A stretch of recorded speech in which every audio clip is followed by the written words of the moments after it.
വട്ടിയൂർക്കാവ് പിടിക്കാൻ തന്നെയാണ് ഇക്കുറി ബി.ജെ.പി ലക്ഷ്യമിടുന്നത്. വട്ടിയൂർക്കാവിൽ ആര് എന്ന ചോദ്യം നേരത്തെ ഉയർന്നിരുന്നു. എന്തായാലും വട്ടിയൂർക്കാവിൽ ശോഭാ സുരേന്ദ്രൻ ആയിരിക്കും ഒരുപക്ഷെ വരിക എന്നും ഉയർന്നു കേട്ടിരുന്നു. ശോഭാ സുരേന്ദ്രൻ എന്തായാലും വട്ടിയൂർക്കാവിലേക്കില്ല, പകരം എത്തുന്ന സ്ഥാനാർത്ഥിയും അതുപോലെ തന്നെ ജനസമ്മതിയുള്ള ഒരു സ്ഥാനാർത്ഥി ആയിരിക്കും എന്ന കാര്യത്തിൽ സംശയമില്ല. കൃഷ്ണകുമാർ, ചലച്ചിത്ര നടൻ കൃഷ്ണകുമാർ, അദ്ദേഹത്തിന്റെ പേര് ഉയർന്നു കേൾക്കുന്നുണ്ട്. ഏതാനും മണിക്കൂറുകൾക്ക് മുൻപ് ശ്രീലേഖ കൗൺസിലർ, ശാസ്തമംഗലം കൗൺസിലർ ശ്രീലേഖ തന്റെ നിലപാട് വ്യക്തമാക്കിയിരുന്നു. പാർട്ടി പറഞ്ഞാൽ താൻ മത്സരിക്കുമെന്ന്. അതുകൊണ്ട് തന്നെ വട്ടിയൂർക്കാവിൽ ശ്രീലേഖയാണോ എത്തുന്നത് എന്നും കാത്തിരുന്ന് കാണേണ്ടുന്ന ഒരു സംഭവമാണ്. എന്തായാലും ജയസാധ്യതയുള്ള 34 നിയമസഭാ മണ്ഡലങ്ങൾ നിർണയിച്ചിട്ടുണ്ട് ബി.ജെ.പി. വട്ടിയൂർക്കാവ്, അതുപോലെ തന്നെ നേമം, കാട്ടാക്കട, തൃപ്പൂണിത്തുറ, പാലക്കാട്, ഇതെല്ലാം ജയസാധ്യതയുള്ള ബി.ജെ.പിയുടെ ലക്ഷ്യത്തിലുള്ള ചില മണ്ഡലങ്ങളാണ്.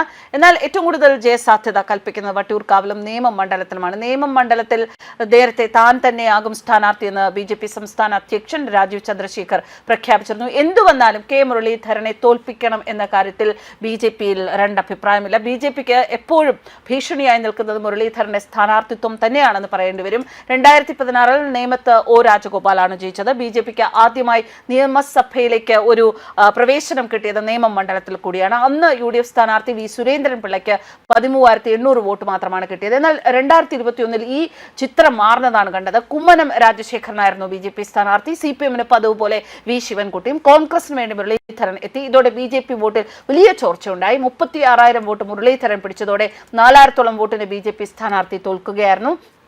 ഏക സിറ്റിംഗ് മണ്ഡലം ബി.ജെ.പിക്ക് അങ്ങനെ നഷ്ടമാവുകയായിരുന്നു. കോൺഗ്രസ് CPM അംഗങ്ങൾ ജയിച്ചിട്ടുള്ള മണ്ഡലം പുനർനിർണയ ശേഷം നടന്ന 2011 തെരഞ്ഞെടുപ്പിൽ കെ മുരളീധരനിലൂടെ കോൺഗ്രസ് പിടിക്കുകയായിരുന്നു. 16,000 വോട്ടിന്റെ ഭൂരിപക്ഷത്തിൽ ജയിച്ച മുരളീധരന് പക്ഷേ 2016 ഭൂരിപക്ഷം 7,600 കുറഞ്ഞു. 2011 13,000 വോട്ട് മാത്രമുണ്ടായിരുന്ന ബി.ജെ.പി 2016 43,000 ഉയർത്തിയത് രാഷ്ട്രീയ കേന്ദ്രങ്ങളെ ശരിക്കും ഞെട്ടിച്ചതാണ്. അതുകൊണ്ട് തന്നെ ഇക്കുറി മുൻപുള്ള പല ചരിത്രങ്ങളും പഠിച്ച് ആ ചരിത്രങ്ങൾക്ക് അനുസൃതമായി എങ്ങനെ മുന്നോട്ട് കൊണ്ടുപോകാം എന്നുള്ളത് വളരെ ആസൂത്രിതമായി തന്നെയാണ് ബി.ജെ.പി കൊണ്ടുപോകുന്നത്. ബി.ജെ.പിയുടെ ആസൂത്രണങ്ങളെ കുറിച്ച് യാതൊരു തർക്കവുമില്ല. ആ ആസൂത്രണങ്ങളെ കുറിച്ച് ചിന്താ കുഴപ്പങ്ങൾ ഉണ്ടാകേണ്ട കാര്യമില്ല. നമ്മൾ ഇതുവരെ കണ്ട പല കാര്യങ്ങളും ഞെട്ടിച്ച സംഭവങ്ങൾ തന്നെയായിരുന്നു. തദ്ദേശ തെരഞ്ഞെടുപ്പിൽ തിരുവനന്തപുരം കോർപ്പറേഷൻ പിടിച്ചടക്കിയതും അത്തരത്തിലെ ഒരു വലിയ ഞെട്ടലിന്റെ ഉദാഹരണമാണ്. 2016 തിരഞ്ഞെടുപ്പ് മുതലാണ് മണ്ഡലത്തിൽ ത്രികോണ പോര്, വട്ടിയൂർക്കാവ് മണ്ഡലത്തിൽ ത്രികോണ പോര് തുടങ്ങിയത്. Muraleedharan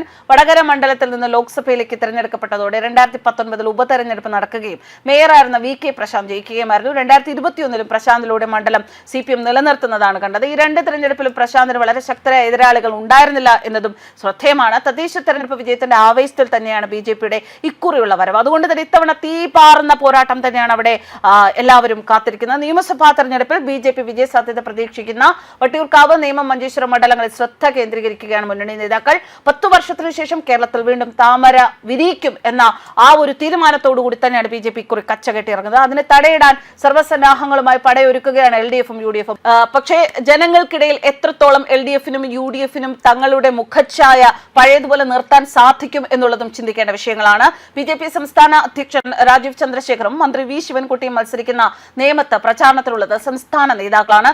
K Muraleedharan UDF seat തിരിച്ചുപിടിക്കാൻ അംഗത്തിന് ഇറങ്ങുമെന്ന് ധാരണയായതോടെ വട്ടിയൂർക്കാവിൽ പ്രതീക്ഷിക്കുന്നത് തീപാറുന്ന പോരാട്ടം. വടകര പിടിക്കാൻ 2019 കെ മുരളീധരൻ പോയപ്പോൾ കൈവിട്ടുപോയ വട്ടിയൂർക്കാവ് തിരിച്ചുപിടിക്കാനുള്ള ഒരു ശ്രമത്തിൽ തന്നെയാണ് കോൺഗ്രസ്. കഴിഞ്ഞ 7 വർഷത്തെ വികസന പ്രവർത്തനങ്ങളിലൂന്നി sitting LDF MLA VK Prashanth എതിരാളിയാകും. തദ്ദേശ തെരഞ്ഞെടുപ്പിൽ മണ്ഡലത്തിൽ നേടിയ ഭൂരിപക്ഷത്തിന്റെ ആത്മവിശ്വാസത്തിൽ ബി.ജെ.പിയും തയ്യാറെടുക്കുമ്പോൾ മത്സരം തീപാറുമെന്ന കാര്യത്തിൽ സംശയമില്ല. കെ സുരേന്ദ്രൻ, ആർ ശ്രീലേഖ, കൃഷ്ണകുമാർ എന്നിവരാണ് ബി.ജെ.പി പരിഗണനയിലുള്ള സ്ഥാനാർത്ഥികൾ.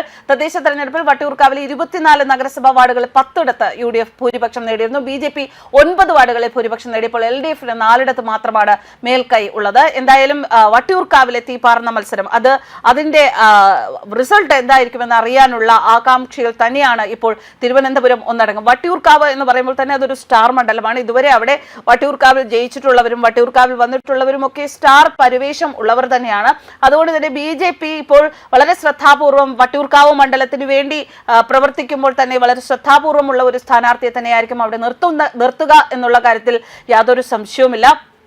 എന്തായാലും ഇക്കുറി വട്ടിയൂർക്കാവ് പിടിച്ചെടുക്കും എന്ന് തന്നെയാണ് BJP വിശ്വസിക്കുന്നത്, BJP പറയുന്നത്, BJP ഉന്നമിക്കുന്നതും അത് തന്നെയാണ്. എന്തു വന്നാലും തദ്ദേശ തെരഞ്ഞെടുപ്പിലെ ആ വിജയം അത് ഇവിടെ പല മണ്ഡലങ്ങളിലും ഇപ്പോൾ വോട്ടാക്കി മാറ്റാനുള്ള ഒരു ശ്രമം തന്നെയാണ് BJP മുന്നോട്ട് കൊണ്ടുപോകുന്നത്.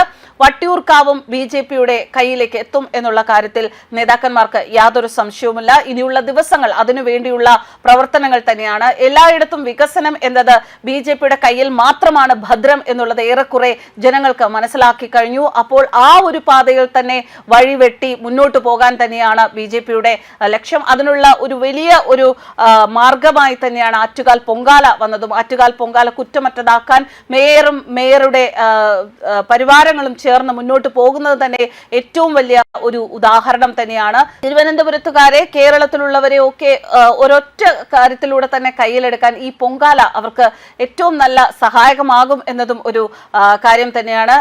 എല്ലായ്പ്പോഴും ഒരു പൊങ്കാല നടക്കുമ്പോൾ, ആറ്റുകാൽ പൊങ്കാല നടക്കുമ്പോൾ പലയിടത്തും പലതരത്തിലുള്ള പ്രതികരണങ്ങളും വിവാദങ്ങളും വിമർശനങ്ങളും ഒക്കെ ഉണ്ടാകാറുണ്ട്. അതുകൊണ്ട് തന്നെ കുറ്റമറ്റതാക്കണം എന്ന ഒരേ മനസ്സോടെ തന്നെയാണ് ഇപ്പോൾ ഇത്തവണ കോർപ്പറേഷൻ ഭരണാധികാരികൾ മുന്നോട്ട് പോകുന്നത്. എന്തായാലും വിജയപ്രതീക്ഷയുമായി ഇനിയുള്ള ദിവസങ്ങൾ ഗോതയിലിറങ്ങാൻ തന്നെ BJP തീരുമാനിച്ചിരിക്കുകയാണ്. ആ തീരുമാനങ്ങൾ, ഉറപ്പിച്ചെടുത്ത തീരുമാനങ്ങൾക്കൊന്നും മാറ്റം വരാതെ തന്നെ നേടിയെടുത്ത ചരിത്രമാണ് ഇതുവരെയും BJP കാണിച്ചു തന്നിട്ടുള്ളത്.